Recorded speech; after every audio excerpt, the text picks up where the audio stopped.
Coming up on Chopper's Brexit podcast. What's your forecast for next week? For 52-48 for Boris? My forecast is that it'll be mainly sunny, rain at times.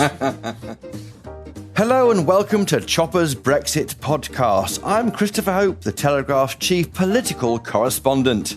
I'm waiting for my second round of toast in the Red Lion pub, right in the heart of Westminster, where I've invited a host of Tory MPs and ministers for a coffee and a chat about what the party really thinks is going on in the leadership contest. There's just a few days left until a deadline for party members to return their ballot papers and declare if they're backing Boris Johnson or Jeremy Hunt to be the next Tory leader and our Prime Minister. So today I'll be joined by Conservative Party Chairman Brandon Lewis, who'll be filling us in on what he's learned at the 16 hustings the party candidates have had to go to over the past 4 weeks. Plus, I'll be speaking to Chairman of the pro-Brexit European Research Group of Tory MPs, the ERG, Jacob Rees-Mogg, who we're hoping will tell us which job he wants to be in a Boris Johnson cabinet. But first up, I'm joined by Liam Fox, the International Trade Secretary and a Member of Parliament who formally proposed Jeremy Hunt to be the next leader of the Conservative Party. With me now on the podcast is Liam Fox for his second appearance on the podcast in our 114 episodes. Thank you for coming on, Liam. Pleasure. And good to see you in the Red Lion pub. Now, overnight there's been a BBC Panorama programme in which various people on the EU side say that during all the talks over the past 2.5 years, our lot have never once said we want to do no deal. Is that even conceivable? Well, I find it pretty difficult to imagine that, despite the fact it was government policy, that if we didn't get a deal, in fact, it was the legal default position, if we didn't get a deal, that we would leave the EU. I find it difficult to believe that David Davis and Dominic Raab and Steve Barclay didn't at any point refer to this. So I find it lacks credibility in my mind.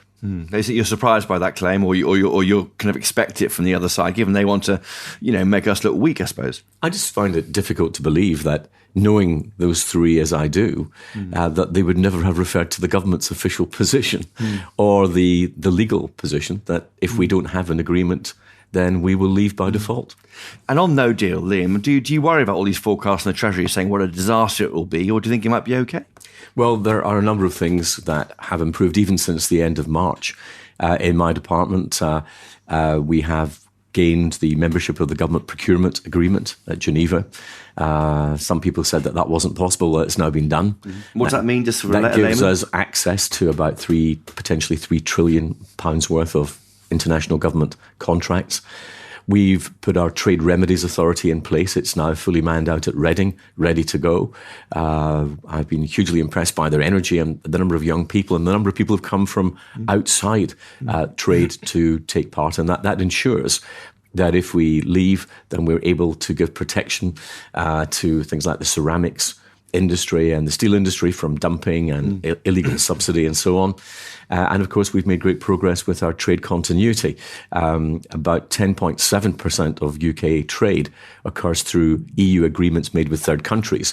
Of that 10.7%, we've got about 2/3 of it already covered, and we're likely to make more. You can roll things over. That's the rolling over of the trade deals. It is, and as we would get close to an actual no deal, that would increase because a number of countries have said that they don't believe we'll ever leave without a deal, and have been unwilling to put the effort into that final furlong. So I think that when they see, if that's necessary, that we're leaving without a deal, we'll be able to quickly get a number of other agreements over the line. You think you can? Because critics have been saying to you, what have you been doing? We haven't got enough deals signed.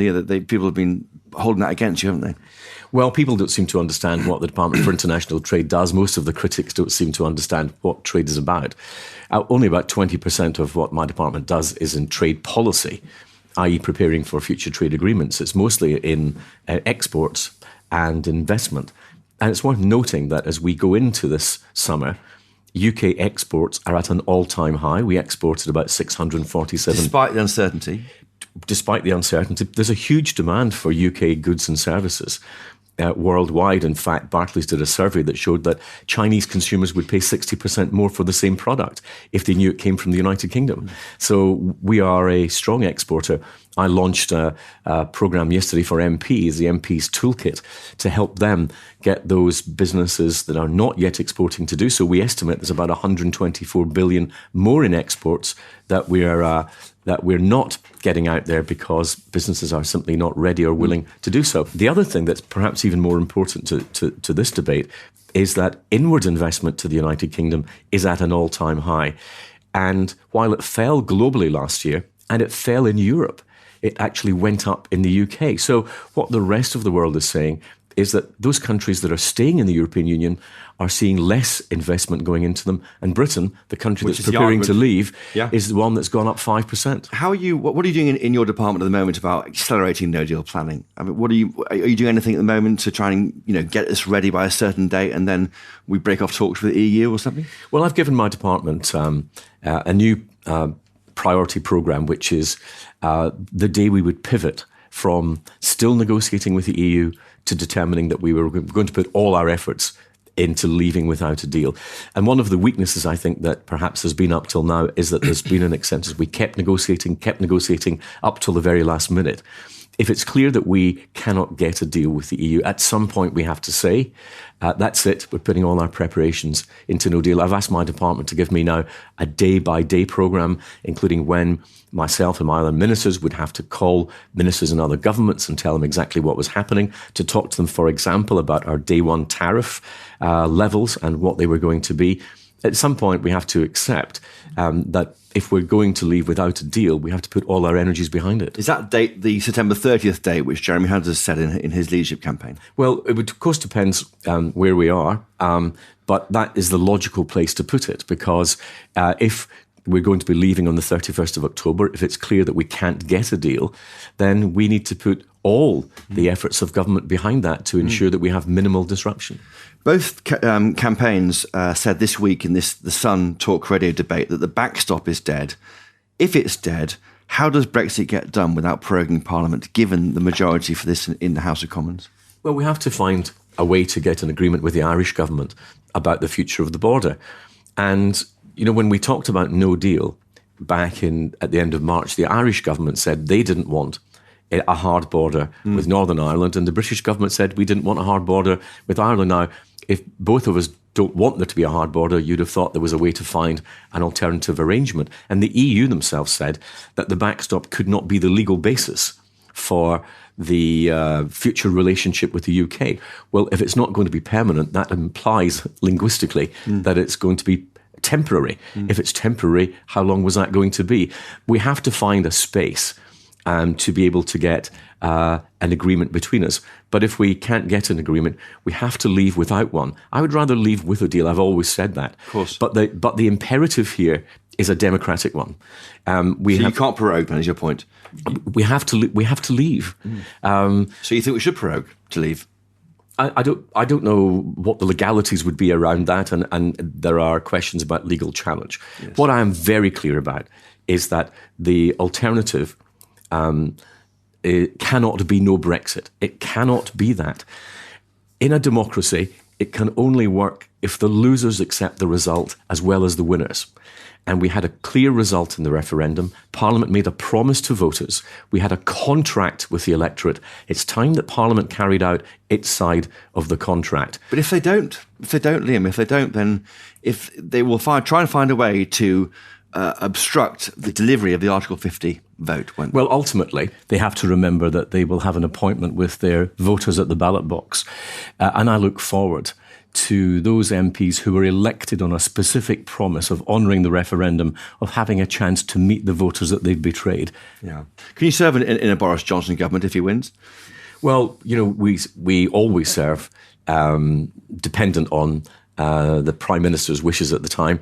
My view is that we had a democratic process in our party, and we have to come together and unite as a party. All wings. Whatever happens, we in our party have to have learned one thing from our history, which is we avoid external coalitions by maintaining an internal coalition. Correct. We have to cling together as a party to be able to deliver on Brexit, and then to own our own economic achievements, low unemployment, low inflation, wages rising, record exports, record investment, and just as importantly, to protect our country from the terrible, destructive nature of that left-wing Corbyn government. You found yourself last week in the centre of a media storm, didn't you, when you went out to Washington as these leaks broke in the Mail on Sunday, and you met with Kim Darroch. How did you find him? Did you sort of beg him not to quit?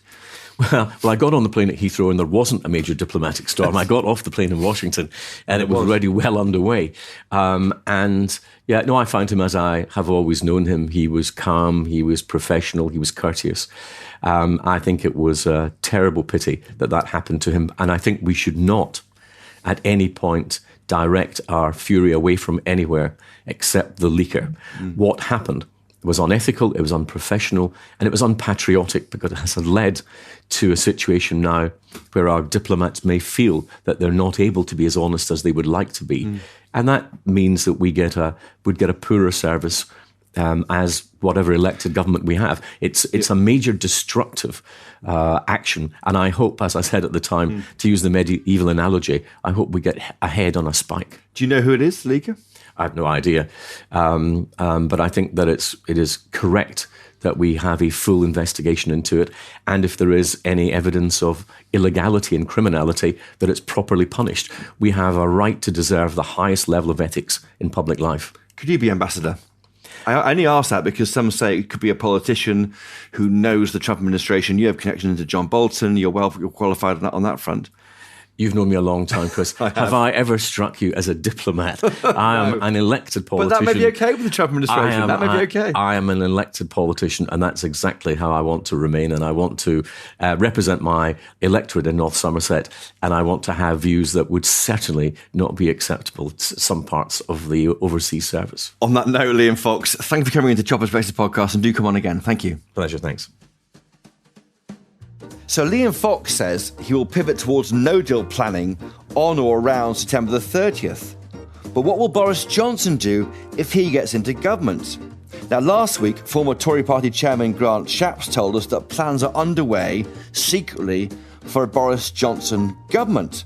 And with us now is one of the key people supporting him to be leader, Jacob Rees-Mogg. Jacob Rees-Mogg, welcome back to the Red Lion Pub. Your fourth time, I think, in our 113 or so episodes. Thank you very much. You're almost a regular person now. I'm running at just under 4%, therefore, of your yes, shows. That's good. So very flattered. Thank you for coming on. Now, why do you think the idea of you in cabinet is, to quote Philip Hammond, terrifying? Well, I don't think that terrifying quote is particularly helpful. That what happened was that I wrote a piece which the Telegraph kindly published, looking at the result of leaving without a deal in a way that some economists have done, some very respectable economists, which looks at the positives that have been ignored by the Treasury forecasts. And at the most simple level, the Treasury forecast ignores the fact that we will save £20 billion a year gross by not paying contributions. So actually what I think is terrifying is that the Treasury has run such a negative campaign on Brexit. It's a bigger thing. They don't actually assume that we take any mitigating measures in the government to deal with a no deal. So it seems we do nothing at all. Oh, it assumes that losing a free trade deal with the EU is very bad, but gaining free trade deals with the rest of the world is insignificant. It's completely partial forecasting, and all forecasts depend on the inputs. And the Treasury inputs are skewed to ensure a bad result. And if you put in other inputs, as these economists have done, you come up with plus 80 billion rather than minus 90 billion. And so if that terrifies Philip Hammond, it tells you all you need to know about the attitude of the Treasury and the Chancellor. You know your numbers very well. Would he be a good replacement for Philip Hammond in number 11 Downing Street at the end of next week? I'm a very unambitious fellow, as you know. I just hope to be invited back on your podcast in due course. You're definitely welcome to come on. Someone said you might be a Chief Secretary to the Treasury. I mean, being serious about this, I asked around Westminster and that's what I'm told. I've read all sorts of things about what I may or may not be, and this will be decided by Boris Johnson if he wins, which I think looks likely.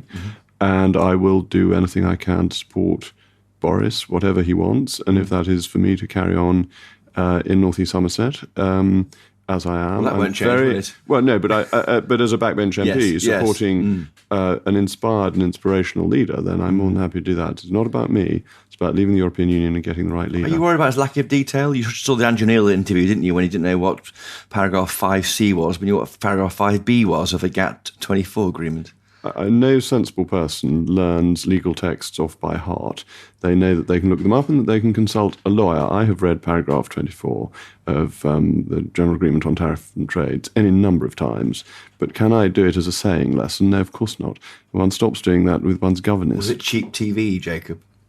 Cheap TV? Just to find a detail that the guy can't possibly... Oh, no, Andrew Neil is a brilliant... He's a brilliant, of course. I'm such a fan of Andrew Neil's. And I think that both Boris and Jeremy Hunt did well being interviewed by him because he is, I think, the most forensic and detailed interviewer. The Tory Party is actually in rude health, isn't it, looking at the numbers? 180,000 members, and Brandon Lewis is on this podcast, the chairman, shortly.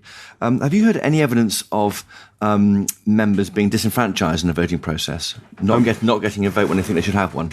Well, first of all, Brandon's done brilliantly in terms of recruiting members, that he's been running membership campaigns quietly, and my own association's gone up from 350 members to 500 members, which is terrific, and it's wonderful. Is that because you personally, or no, it's not. No, it's Boris Johnson, or Jeremy Hunt? It's primarily Brandon's efforts and the excitement around a leadership contest.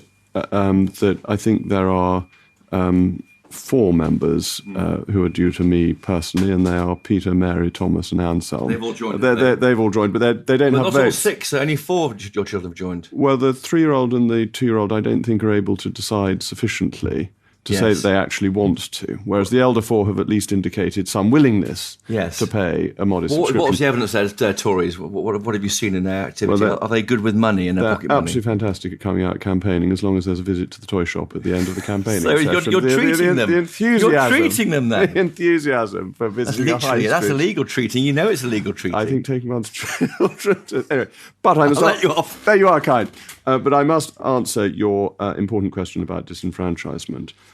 No, I don't think there have been widespread problems, but inevitably, with a list that is drawn up from 650 Conservative associations, sending it in nationally with a limited timescale, there have been a handful of people who haven't got their polling cards. I got 2 because I live in 2 different places. Did you vote twice? No, of course I didn't, because it's against the rules. But that happens in a general election too. I get 2 polling cards and I use one of them. So all of this, I think, is perfectly standard, in line with general elections. And yes, of course, it's very frustrating for people who haven't got their slip, but the overwhelming majority of people have. And it's going to be a clean election, a good election, and a good fight. Yes, well, it has been a reasonable fight. What's your forecast for next week? 52-48 for Boris? My forecast is that it'll be mainly sunny, rain at times. You know what I mean. Tuesday's result. Come on. You can just get your vote. Listeners here can just get the vote in over the weekend. It's important because there's a test match starting on Wednesday with England against Ireland. First test match Ireland will have played at Lord's. Yes. And so the forecast is going to be at the forefront of many people's minds. So talking about cricket, you tweeted the weekend, we clearly don't need Europe to win after England won the World Cup. Now, do you regret that? I know you're joking, because I know your cheeky way of joking on Twitter, but you don't. Lots of people didn't take the same way, did they? I don't regret it for a moment. I'm afraid to say I think one of the joys of political life is winding up po-faced lefties who ought to get more of a sense of humour and perhaps have a small gin and tonic occasionally, and they'd cheer up. The gin and tonic is the other. Well, coffee this morning in the pub, not gin and tonic. How much preparation is Boris Johnson doing for his role as Prime Minister, assuming he wins it this time next week? Well, the appointment of Eddie Lister, Sir Edward Lister, is really important. Very significant figure, has worked closely with Boris before, and I understand that a lot of work is going on in being ready on day one. There is not a lot of time, and so every day is going to be important. Mm-hmm. So Philip Hammond is leaving Cabinet shortly.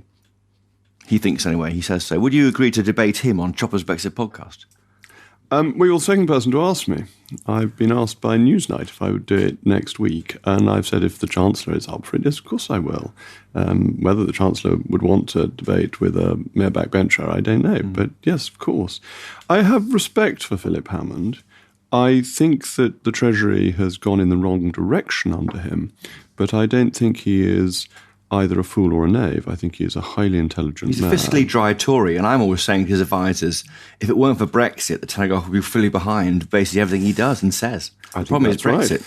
And I think in the last month he's shown his credentials by not allowing a rather unconstitutional, in my mind, spending spree by an outgoing administration. So I don't happy to debate him, but this is not really a personal thing about Philip Hammond. We just disagree on the effects of Brexit, and I disagree with a man who in other ways I respect and admire. The bigger question, I think, on Brexit is if the backstop is dead, which is what both candidates said in the Sun debate this week, how do you get Brexit through without proroguing Parliament? I think prorogation is a complete side issue. I think people have got overexcited by prorogation. It's a threat, isn't it? It's not. I don't think it's a threat, actually. I think the idea that you prorogue Parliament for a couple of months is for the birds.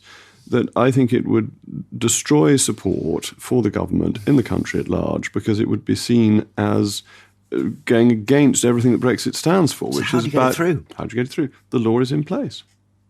As the very distinguished Dominic Grieve accepts. But Parliament then will do things to amend that law that was in place. You mean, of course, the Article 50 legislation that went through. So what will Parliament do? Explain the law. It can revoke. It can revoke or it can amend or delay, can't it? No, it can't delay because only we can ask permission and then they have to grant it. To delay, they have to grant it. What can it amend? So Parliament comes back in your mind in what we call the Daily Mail sitting in September, which is because to avoid the long holidays, and then 2 weeks in October. There's 4 more weeks of Parliament before the end of October. What happens in that period? Parliament can have a vote of confidence in the government and have a new government that will have a different policy. That is something Parliament can do. Yeah. It can revoke Article 50 by law, but it cannot change the law by mere motion.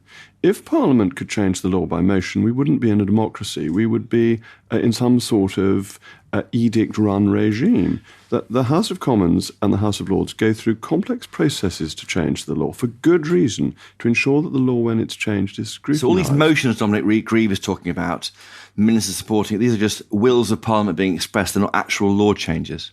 Parliament only expresses its will via legislation. It does not express its will by an early day motion saying that it supports Albion Rovers. That mere motions of the House of Commons do not have legislative effect, nor should they. Jacob Rees-Mogg, just finally, when we last spoke, you were approaching a landmark age, 50. How are you feeling at 50? Are you feeling nifty at 50? Do you know, I'm finally beginning to reach my normal age. I think by the time I'm 80, I will have got there. So decrepitude comes upon me, but I've always been fairly decrepit. Jacob Rees-Mogg, thank you for coming on the podcast, and do come on again. Christopher Hope, thank you for having me. Now stay with us. In just a moment, we'll be talking to Tory Party Chairman Brandon Lewis, who, as chairman, has got to know his own party members over the past 16 rounds of hustings in 4 weeks very, very well. We'll be back right after this.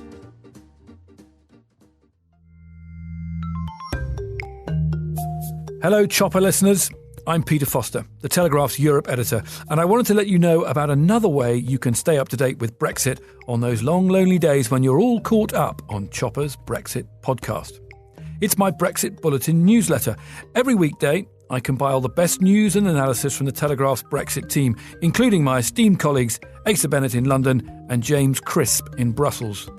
I can't predict how this unstable period will end, but I can arm you with the facts in your inbox at 5 p.m. sharp, Monday to Friday. Just search Telegraph Brexit Bulletin or click on the link in the podcast show notes.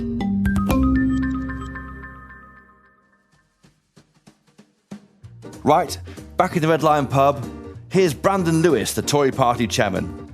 The hustings are over, and he's here now to reflect on how the past 4 weeks has played out. Brandon, welcome to Chopper's Brexit podcast. Thank you for having me. What a night last night. How many were there in the XL Centre for the final of the 16 Tory hustings? Well, I think I noticed that Laura Kunsberg tweeted out there was about 4,500 and a few more turned up after that. So it was a really good turnout. It was phenomenal to see so many members, such a diverse mix of members, and actually great questions.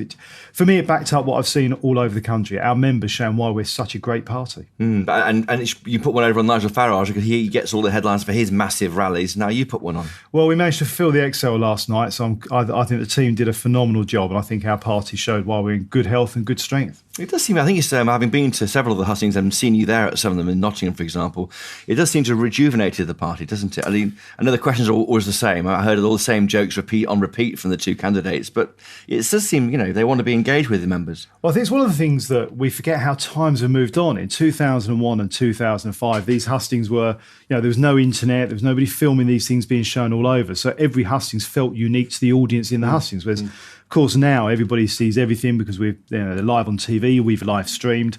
But the audiences have been phenomenal. I say we've had full rooms all over the country. Really good mix of questions as well. I think our members have defied some of the left-wing cynicism, shall we say, we saw from a few small quarters. Yes. And they've asked questions and been really interested and excited about the answers to questions on mental health, the environment, animal welfare, LGBT rights, a whole range of issues. Fox hunting. Yeah, even fox hunting. So it's been a really good wide range of issues, and I think our members have shown.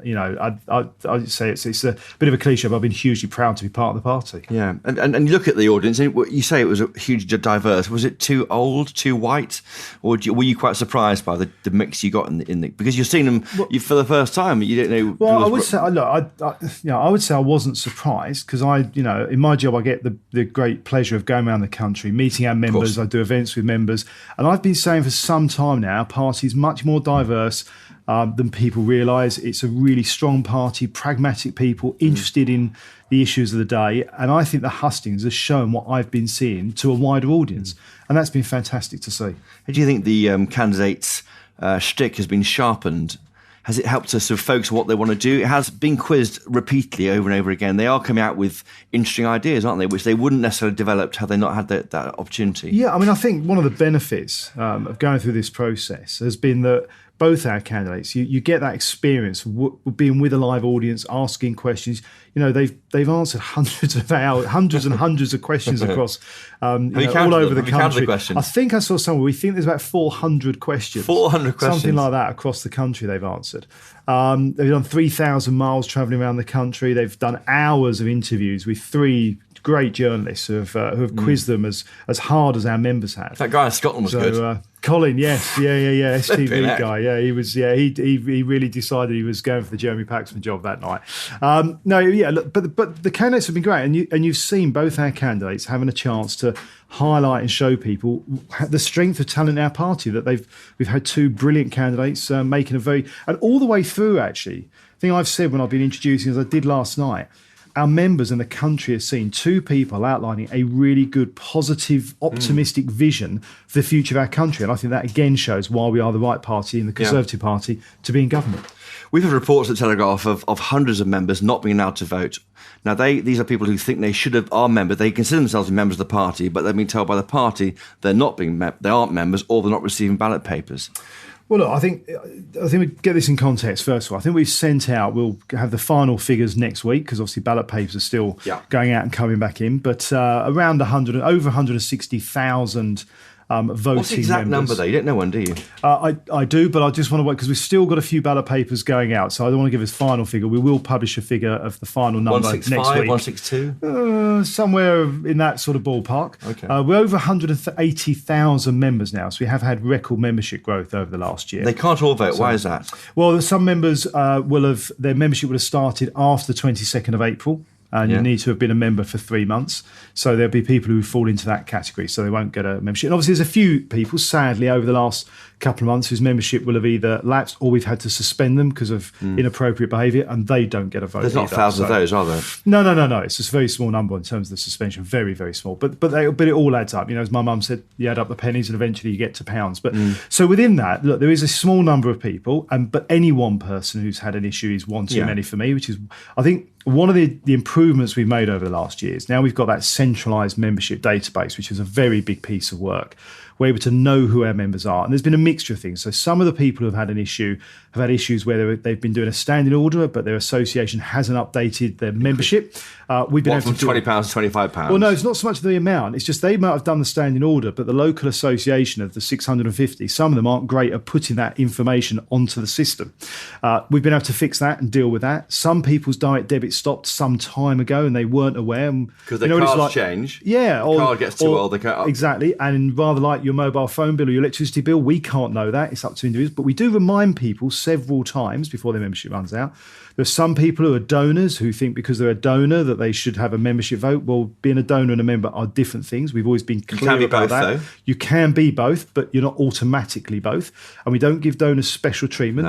No. Our members are the ones who get the vote. Some of our donors aren't members. You do have donor clubs for big donors. Exactly. And some of those are not members and consciously are in that way. So there's a whole range of issues. Some people have put down, whoever's inputted the data in their local area has got the address slightly wrong or put a digit in the wrong place.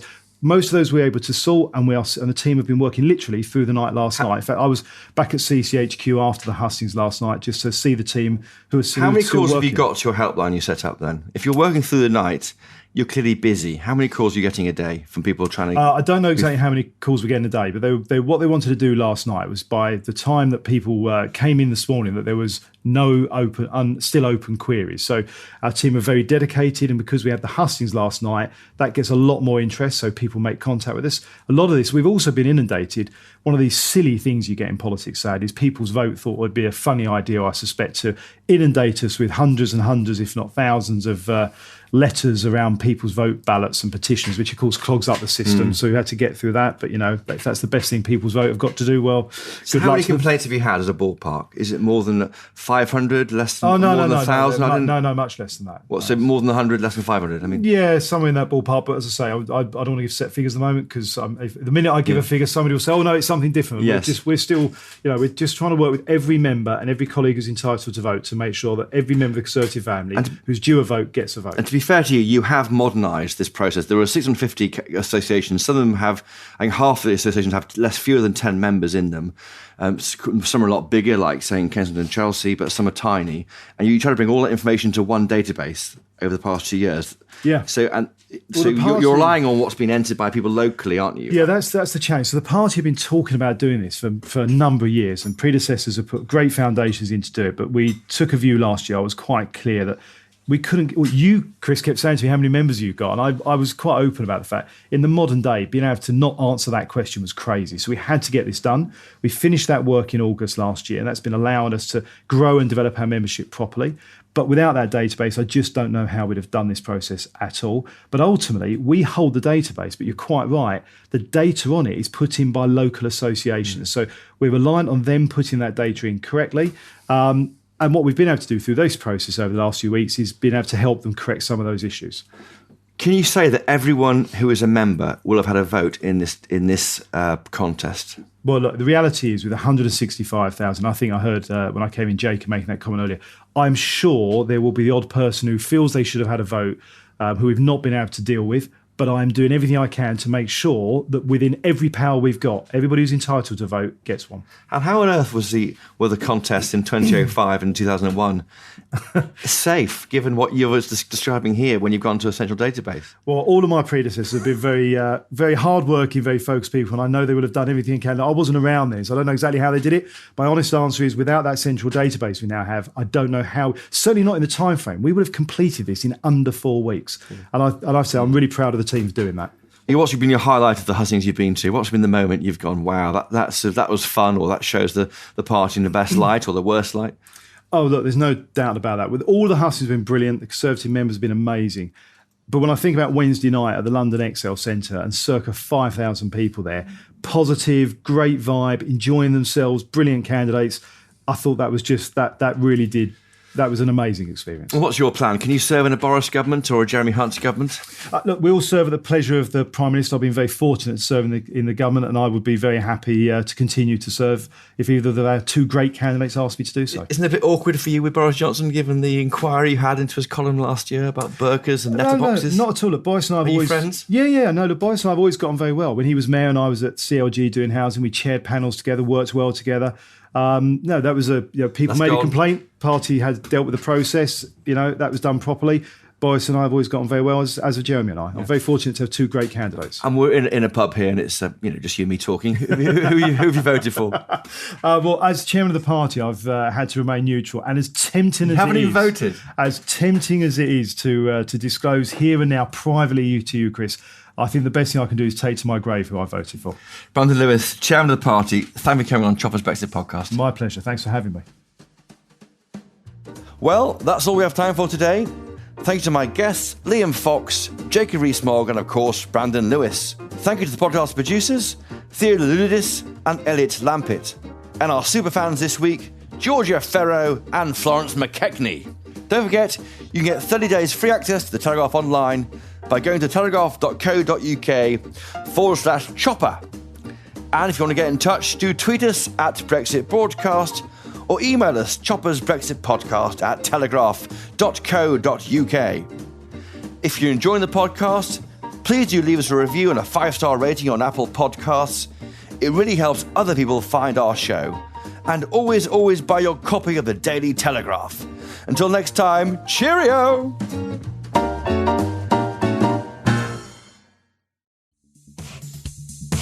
Hello, I'm Tom Gibbs, here to tell you that there are lots of superb podcasts from The Telegraph, particularly mine. Audio Football Club comes out every Monday afternoon and gives you a full debrief on the week's action both in the Premier League and abroad. A panel of experts from The Telegraph's undefeated sports desk join me to discuss the best and worst that the world of football has to offer. Audio Football Club from The Telegraph, available wherever you get your podcasts.